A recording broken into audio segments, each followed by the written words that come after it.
Vaporwave changed my life. I have always been interested in media studies. Marshall McLuhan gave me eyes, but Vaporwave contextualized something I have felt since I was a kid. It gave me the language, the framework to be able to understand and express these feelings. It was more than anemoia, nostalgia for something or some time you didn't live through. It was nostalgia for something that might not have ever existed. Memory distilled, superficial nostalgia. Did you experience it? Was it real? Doesn't matter. You feel it, you remember it, and you miss it. Vaporwave wasn't just an aesthetic or a music genre, it was a movement, a state of being, and today on the Videocast, we are going to be revisiting it. We'll be looking at some examples, music examples, visual associations, but much of this video is going to be dedicated to the Vaporwave philosophy because it had a pretty profound impact on me. Hi, hello. I'm your host, Brian. Patreon.com/PixandPortraits is how you can support us here. We got tons of great stuff over there. Videos, digital copies of my book, The Nostalgia Economy. We also have physical copies, t-shirts. Toss us a few bucks. Help keep this going. Best thing you do to help us out, though, is like this video, subscribe, share, hype, watch. Thank you for supporting us any way that you can. Vaporwave. Vaporwave can be hard to define. Because it's so rooted in nostalgia, which is subjective, it's not going to resonate with everyone. First and foremost, it is an internet aesthetic, meaning an aesthetic that was contextualized collaboratively online, in this case, mostly on Tumblr, SoundCloud, and Bandcamp, though eventually it made its way over here to YouTube and elsewhere. It was very popular in the early 2010s. It taps into a lot of different moods or vibes. It does have its own iconography and visual style, though. You can see a lot of these on the cover of Macintosh Plus's Floral Shop album. Sculptures of Greek and Roman gods appear a lot. Helios, Apollo, the past, palm trees and checkered floors, lots of pastel colors, pinks, purples, blues, obsolete tech, degraded VHS, static, harkening back with things we associate with the past. The term aesthetic was used very heavily when marketing Vaporwave. It is often labeled with full-width text, words spread out, with katakana characters tacked on. A lot of Japanese culture gets appropriated into Vaporwave. Anime, many mixes featured images in the thumbnail, or clips from different anime on loop. City pop, this genre was basically resurrected, or at least introduced to an entire generation of people through samples being used in Vaporwave tracks. Music is obviously a massive part of the aesthetic. That may sound weird to some, but Vaporwave is aesthetic music. It incorporates different types of pop music, muzak, jazz fusion, stuff you'd hear on the Weather Channel, altered, slowed, pitched down samples, mostly stuff from the 1980s and 90s, though with some 70s peppered in. Many critics will point out that there isn't much original here. They will say it's just someone else's song slowed down or with more reverb added, missing the point completely. The message isn't the music per se, it's what it invokes, where it takes you or brings you back to outside of your own personal associations, what a piece of music says to you or what it makes you think of, your own memories of it.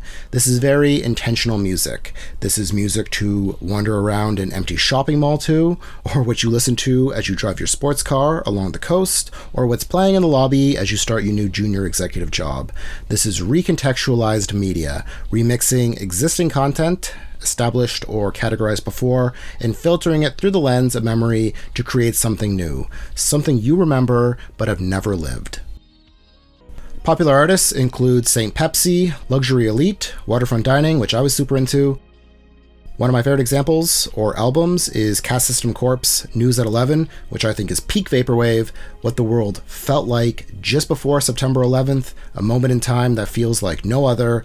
Every video I make is about 9/11, maybe someday I'll unpack that, but to me, this is the best. Calm, unnerving, foreboding, comforting, so good. I always liked the mixes. Kurt Bada's Remember Summer Days mix, pure bliss. This was the soundtrack to some of the happiest days of my life. Spliff Radio, Neon Pall Mall. Consumerism is big with Vaporwave. Many of the mixes are accompanied by visuals taken from malls, shopping, stores, commercials for products. There is ambiguity to this. Some may take it as longing for these lost memories, great times spent shopping at the mall, buying things, while others might see it a little more satirically, a critique of consumer culture, the emptiness, the void. That's what the reverb really adds. Distance. These things feel distant, like we are experiencing the past through a dream, one that always ends much too soon. We are now well over a decade since Vaporwave's popularity peaked, but the aesthetic is still alive. A lot of it is slop, unfortunately, which is a shame. But Vaporwave's influence is still very much felt. It has spawned a ton of very popular music genres, mall soft, future funk. There's a direct line from Vaporwave to the lo-fi hip-hop phenomenon, the studying girl, the algorithm connects them, same with city pop, synthwave, Soviet wave, Simpsons wave, I love this so much, synth pop, all aesthetic music. Aesthetic has entered the lexicon, just like cool. If something is looking or feeling good, it's aesthetic. Vaporwave has obviously had a huge influence on me and what I do. It was not the first internet aesthetic, but it was the first that really resonated with me. It hit at a time when I was starting to feel old, the world was changing, I was recognizing it less and less, and Vaporwave reflected that. It used the past that I recognized, but at the same time, it was very modern. It felt relevant. It felt new.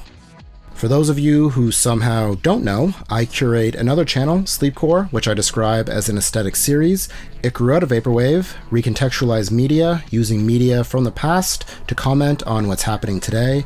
Pure nostalgia, superficial nostalgia, nostalgia for a past that we can feel, we remember but never lived, nostalgia for a past that didn't exist. Anyway, let me know what you think. What are some of your memories of Vaporwave? When did you discover it? What artists were you into? Let me know in the comments. If you enjoyed this video, give us a thumbs up, subscribe, share, and again, if you have the means, please consider supporting us on Patreon. Check out our other videos. We have a bunch on different aesthetics. Fruta Guerrero, Y2K. Check those out. Read The Nostalgia Economy. As always, thank you so much for your interest in this channel, and thanks for watching. See you in the future.